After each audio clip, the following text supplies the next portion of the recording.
Brothers, my heart's desire and prayer to God for them is that they may be saved. For I bear them witness that they have a zeal for God, but not according to knowledge. For being ignorant of the righteousness of God, and seeking to establish their own, they did not submit to God's righteousness. For Christ is the end of the law for righteousness to everyone who believes.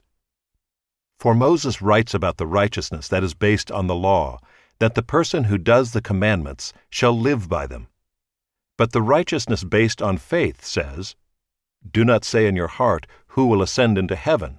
that is, to bring Christ down, or 'Who will descend into the abyss?' that is, to bring Christ up from the dead. But what does it say? The word is near you, in your mouth and in your heart. That is the word of faith that we proclaim.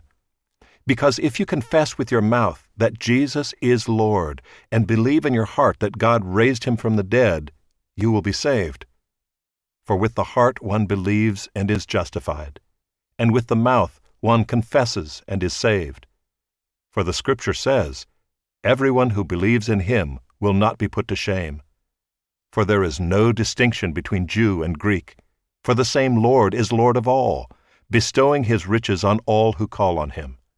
For everyone who calls on the name of the Lord will be saved. How then will they call on him in whom they have not believed?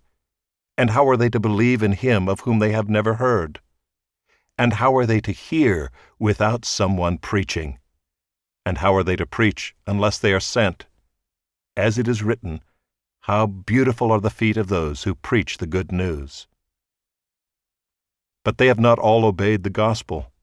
For Isaiah says, 'Lord, who has believed what he has heard from us?' So faith comes from hearing, and hearing through the word of Christ. But I ask, have they not heard? Indeed they have, for their voice has gone out to all the earth, and their words to the ends of the world. But I ask, did Israel not understand? First Moses says, 'I will make you jealous of those who are not a nation.